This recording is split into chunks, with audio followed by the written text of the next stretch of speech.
Today's show is sponsored by the ABV Barrel Shop. The ABV Barrel Shop is located in the St. Louis metro community of Arnold, Missouri.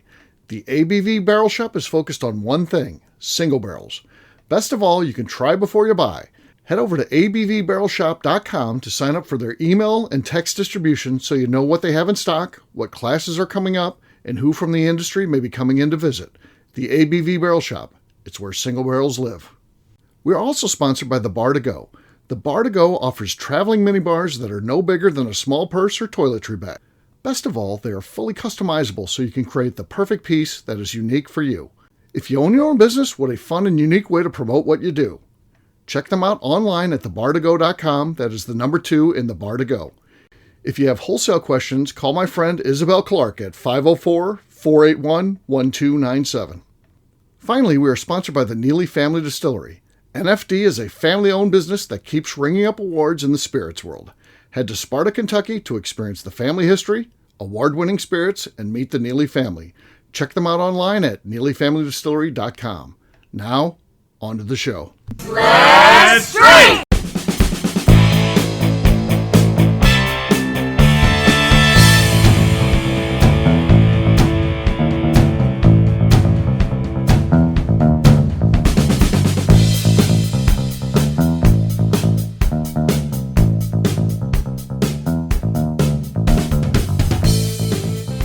Welcome to the Bourbon Daily, the podcast about everything bourbon every day of the week. Today on the show, we wonder how Freddie No got to be so cool. I almost said no and cool together. I was like, Freddie Newell? No, Freddie No. Newell? So cool. My name is McNeil. Please join me in welcoming my co-host, Steve Igley, along with our special guests, Kathy Cool, Justine Mays, and Luke Otero. Hey gang, what's up? Hey everybody. Hey-oh. So yeah, we're going to be talking about Freddie No today. Why is that man so cool? How does this happen? In life he really doesn't have to be, but for some reason he oddly is. That's a testament to what a good guy is because, when you're in that role, you don't have to be nice to people, but he is just super nice guy, just a cool dude, does some really excellent, cool things. So we'll talk about that after the break. But for right now, Justine Mays says there's something she want to talk about. What is that, Justine? Okay. So, the bottle that I drank on the last show was the Penelope Apple Cinnamon Old Fashioned. Yep. That we're recording. And so, where I got it is the store down the road for me. It's like Dunkin' Donuts, gas station, and they have an amazing liquor selection, wine, like everything you can think of. Okay.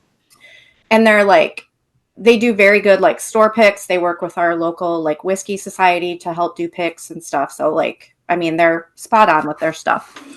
But anyways, so I saw that we finally had this in Michigan.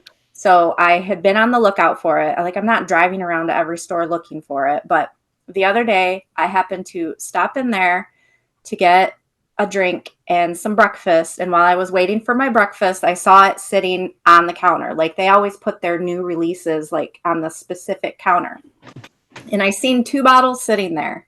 So I figured they were probably the only 2 they had left, but it was 8:30 in the morning and there was 100 people in this gas station, and I'm like, I am not buying alcohol at 8:30 in the morning. Oh, come because on. I didn't want all of the judgy judgers to judge me. So I went back on my way home from work and there was 1 bottle left. I grabbed it. Do you care if you buy alcohol at 8:30 in the morning on a Tuesday? No, not at all. No. Just you, Justine. Yeah. We're in the shop on the weekends and that early, and we're drinking already. This morning. Well, I feel like that's different though. It's a different drink. Well, no, I mean, if you're going to a specific liquor store, like the shop, or Total Wine, when we went that one time for the rare releases and we were waiting in line, I feel like if you're going to a store like that, that's different. But if you're at the grocery store or the gas station or whatever. I would grab it if I'm at the grocery store because I think you have the ultimate excuse. Be like, hey, this happens to be here when I'm here. I'm just going to get it. I'm not drinking it now. If they would ask you, Especially if they only have 2 bottles. Right. So you took a real chance. You took a real chance of missing out there. You were missing. I did. And I did that one time when the Yellowstone ones came out. I only worked a half day, and I was coming home at like 11 o'clock, and I stopped at the gas station and I grabbed literally everything that they had on the shelf. I bought like 5 bottles for like me and Carrie. And the girl, like, I set them all on the counter at like 11 o'clock in the morning. And the girl just kind of looked at me. Like, I mean, We were thirsty. So yeah. there's a Kroger near my house, and like they have a really good like hot deli. So like I like to go there for lunch and like grab a sandwich, like grab like chicken, whatever it is. Like I like their little deli that they have there. So I'll go at lunch. It's 5 minutes away, not a big deal. But I will take a stroll through the liquor aisle. And also I kind of just like wine during the week, and like a bottle of wine doesn't last. We know that. Right. So I'm like, it could be like noon, it could be 11:30, and I'm just going to grab everything I want to grab while I'm there, and I don't care. But like, they do have to still like scan your ID and look at your ID. And there's this one, like I always go through the self-checkout, but there's this one, like, I don't, are they cashiers at the self-checkout, assistant, whatever they are? She's like, you're here all the time. I don't need this. The only time I have felt shame about it at 11:30 a.m. Where she's like, oh, I know you. I'm like, I do this too often, don't I?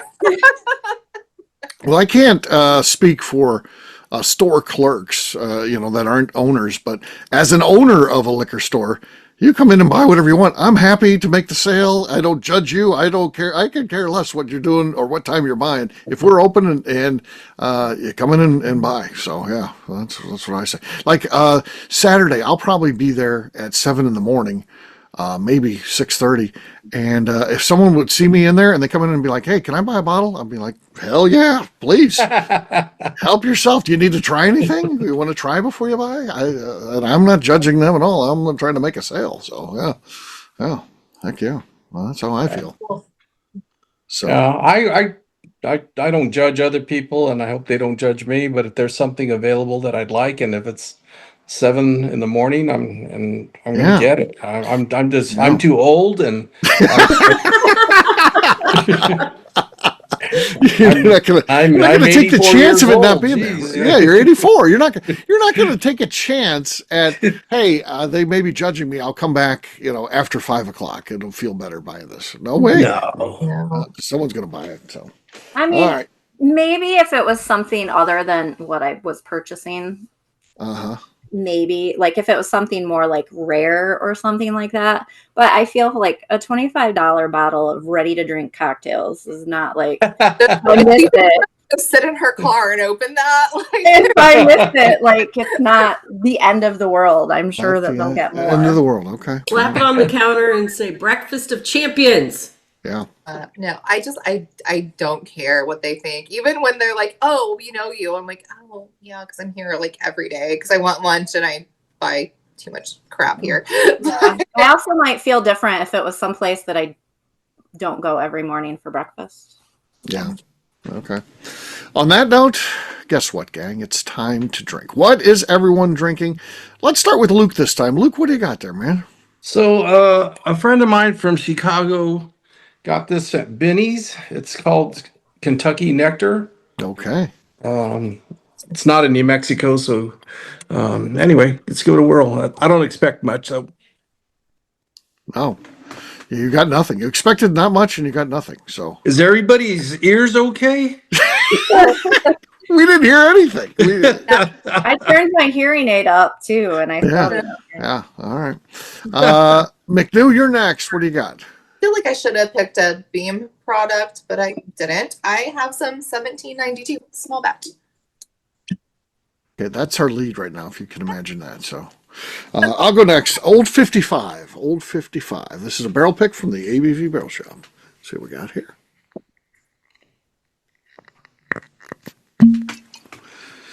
That's bad, but that's our lead right now.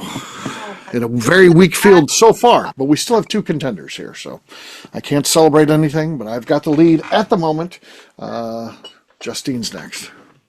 I have Far North Spirits, their Hazlitt Rye. Okay. Just think if they had Hazmat Hazlitt. That's a tongue twister. That thing was explosive. It sounded like it started on the lower floor too. I mean, it was that thing. That was an echoing Had some thunder chamber. boing to it. That Sound that loud on this end. It was that spring loaded. revved up, man. So here's where you're at, Kathy. Justine has the lead. That's going to be a tough one to beat, but see what I you don't can do. expect to. Right. I think she's going to get it. I wish I had a little book to open, but I don't. So I'm going to open an Old Monroe. This is the maple syrup cast finished.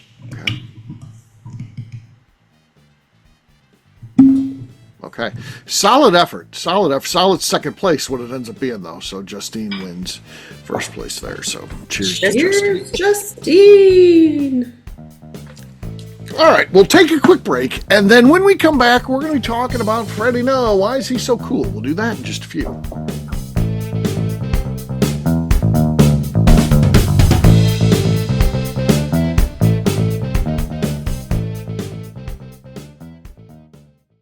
Okay, let's talk about the people that make these shows happen. First up is the Stave and Thief Society. Via their in-person class at Moonshine University in Louisville, Kentucky, the Stave and Thief Society is the place where you, a bourbon enthusiast, can expand your knowledge and emerge an executive bourbon steward. In 2017, I completed my executive bourbon steward certification. It's the most comprehensive bourbon certification available and connects you with an expansive network of bourbon enthusiasts and professionals. Check out the full listing of in-person and online certifications and join the society today by enrolling at staveandthief.com. Speaking of Executive Bourbon Steward certification, the ABV Barrel Shop in St. Louis, Missouri has developed a unique partnership with the Stave and Thief Society to offer a preparatory class to assist you in getting your Executive Bourbon Steward certification. This prep class costs only $25 and is available to take live or online via Zoom. Graduates of our class receive a coupon code good for 15% off your Executive Bourbon Steward certification held in Louisville, Kentucky. This saves you almost $90. Additionally, you can collaborate with fellow attendees to split travel costs when you go to Louisville. If you're interested in signing up for the class, simply head over to abvbarrelshop.com and check out the classes and events page. Last but not least, we are sponsored by Neely Family Distillery. Royce Neely is the 11th generation distiller in one of America's oldest distilling families. A visit to Neely Family Distillery takes you through family history, where you can see all the artifacts and newspaper clippings through the years from this family that started distilling in America after James Neely arrived from Northern Ireland in 1740. Today, Royce Neely and his team are crafting some of the best spirits in America. Their bourbon and absinthe offerings keep winning top honors in the spirits competitions. Recently, their absinthe made history as the first platinum winner in the absinthe category at the San Francisco Spirits Competition. Neely Family Distillery is definitely a bucket list destination if you are a bourbon fan.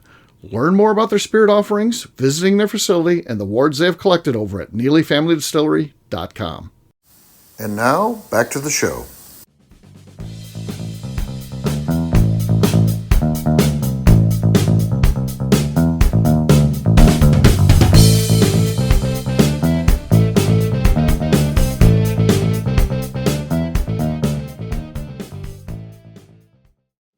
This is Freddie Mills, and you're listening to the Bourbon Daily.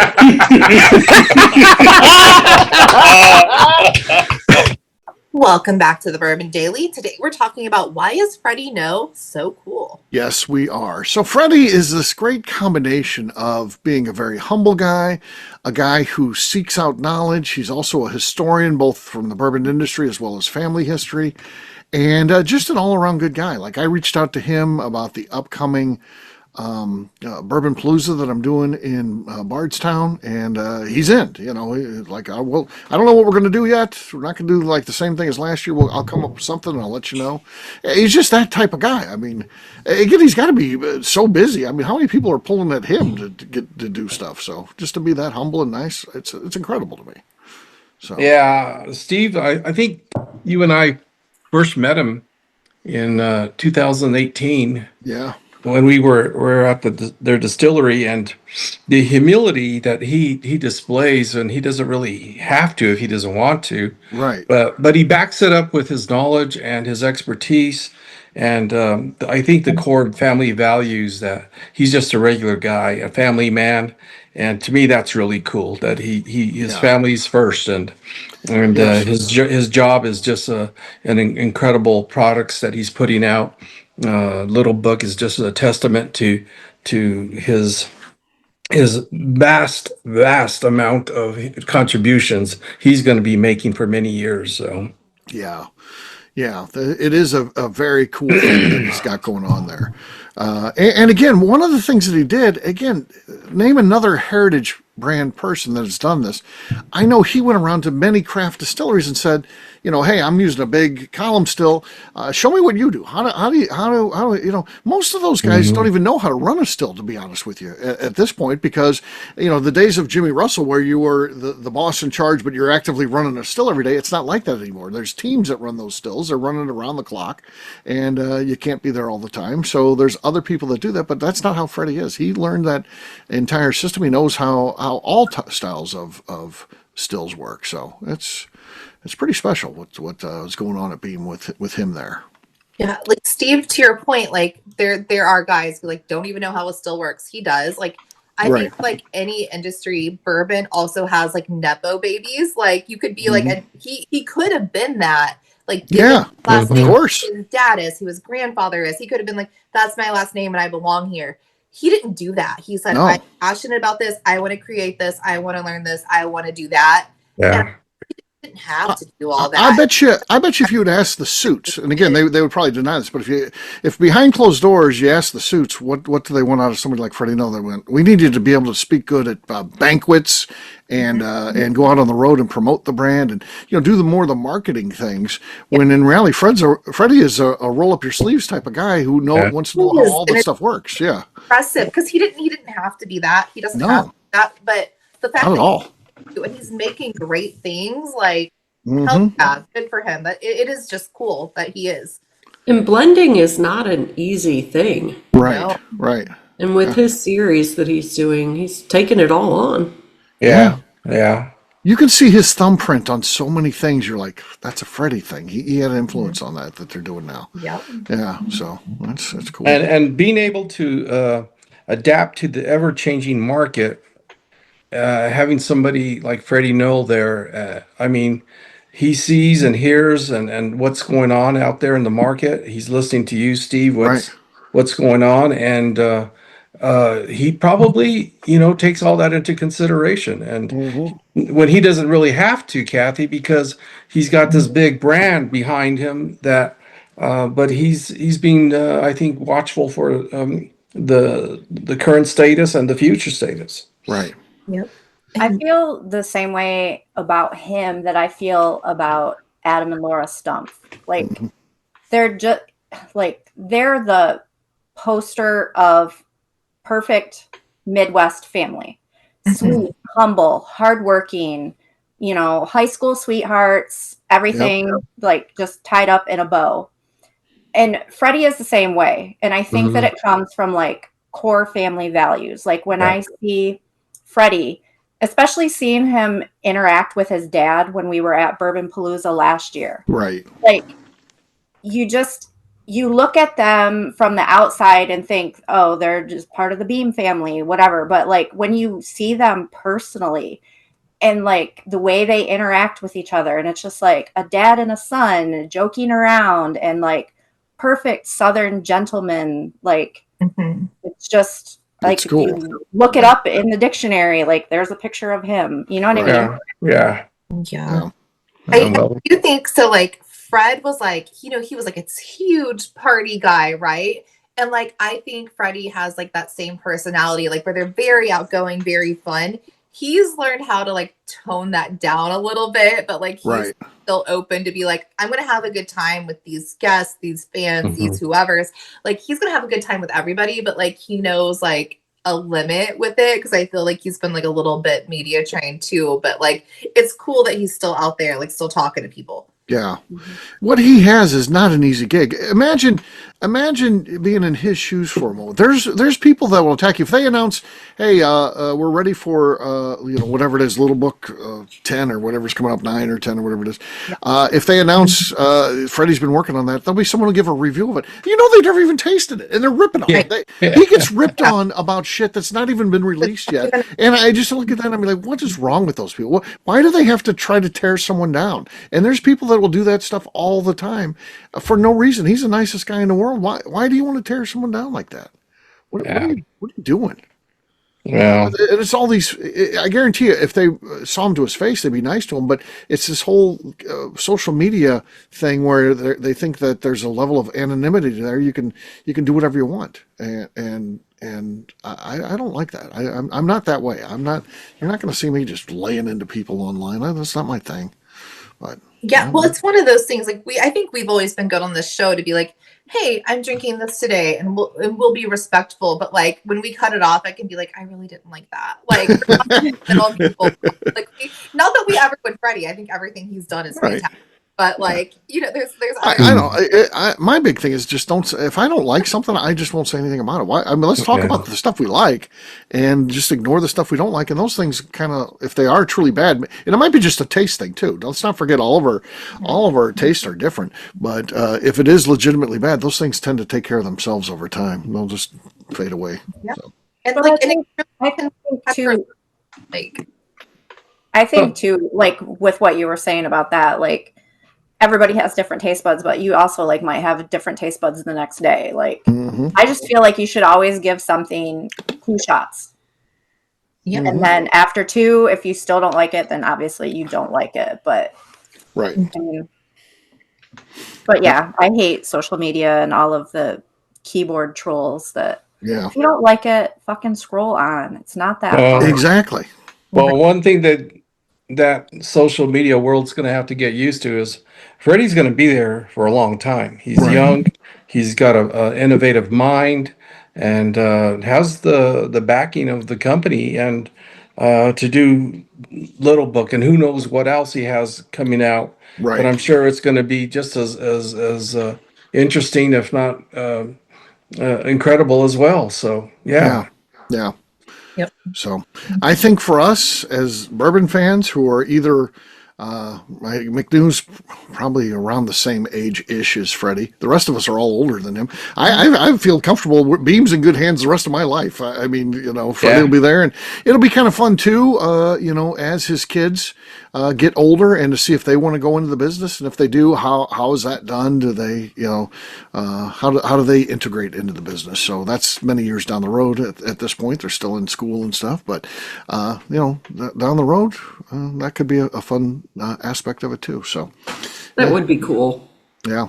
So I would like to, I don't know if the bourbon industry does it, but you know how other industries do, like your top 40 under 40, he can still fit into that. And I would love to see like him and Royce and Jade, like they need to do like a 40 under 40. Yeah. And I think those would probably be the top 3. Like, yeah. It'd be cool to see. Yeah, so fun stuff. So, all right, on that note, we're going to wrap this one up as we always do by talking about where people can find us. Kathy, we'll start with you. Where can people find you? You can find me on Instagram at KKCastStrength. All right, Mr. Luke. You can find me on LinkedIn and Santa Fe Boutique Wines on Instagram. All right. Hair's looking good, by the way. Oh, thank you. Always. As always. Yeah. Oh, there you go. There's with Freddie. Yep. Fred and Freddie. So there, look at that. Is that from the day you and I met him? Yeah. Cool. We sat at their table. Remember, Steve? Yep. Oh, yeah. It was very cool. All right. Justine. You can find me on Instagram at JA_Maze. McNew. I'm on Instagram at McNew ABV. All right, for me, I'm an easy guy to find at Steve Akeley, Twitter, Instagram, or Facebook. I've got a website, steveakeley.com. We've also got a company website. That thing's going to be abvnetwork.com. Check that one out. Everything that we do is out there. Also, come by and see me at the ABV Barrel Shop. We're always getting new picks in. We've got in, 20 in the past 3 or 4 weeks. We'll probably get in this month another 10 probably this month. So yeah, they're definitely rolling in hot and heavy, and we've already broken our record from last year. I think we're at 79 barrel picks right now. Last year we had 74 for the whole year. So we're pushing that. We're right on the threshold according to the averages. I think we're on pace for 98 point something barrels in this year. So we'll see what happens. So very fun.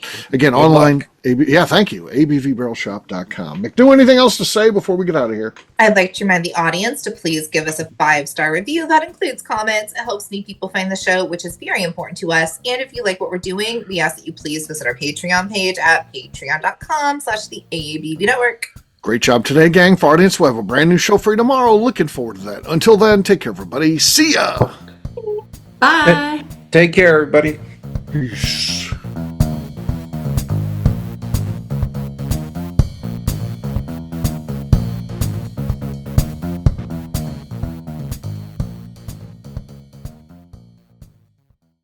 Before we let you go, let's talk about one last thing. The ABV Barrel Shop in the St. Louis community of Arnold, Missouri. The ABV Barrel Shop is focused on a couple of things. First of all, single barrels. We are the place where single barrels live. We go to distilleries, taste through the whiskey, select the best barrel, and have it shipped to our store where we present it to you, our customers, by allowing you to try before you buy. We're also known for the classes that we have in our education center in the store, as well as the events we have with industry professionals from the bourbon business. If you are in the St. Louis area, please come by and visit us at 6 Fox Valley Center in Arnold, Missouri. Or at a minimum, at least sign up for our email and text distribution so you know exactly what's going on in our shop over at abvbarrelshop.com. This is Steve Akeley, owner of the ABV Network, signing off. We thank you for listening to our programming and truly appreciate your support. The Bourbon Daily is part of the ABV Network. For more information or to become a sponsor, please visit abvnetwork.com. Thanks for listening and cheers. This has been a Steve Akeley production.